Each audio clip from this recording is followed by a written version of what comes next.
And he didn't say I was going to take your body. He said for you to present it to me. So you give a presentation to a King of Kings all defiled, contaminated, telling him to eat something that the flies are all around. No, we're to give God the best that we have. And in the time of Malachi, the priests were telling God, the people were telling God that they was going to give him their best.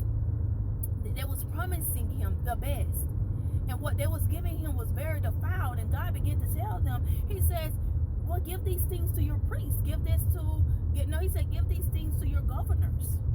He said, you won't even give it to them because they will not receive it. He said, will they receive it? Why would I receive something that man won't even receive?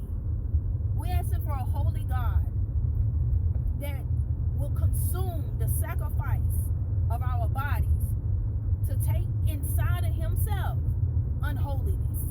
That would defile him. So we're asking God to defile himself whenever we're asking him to accept a sacrifice from us that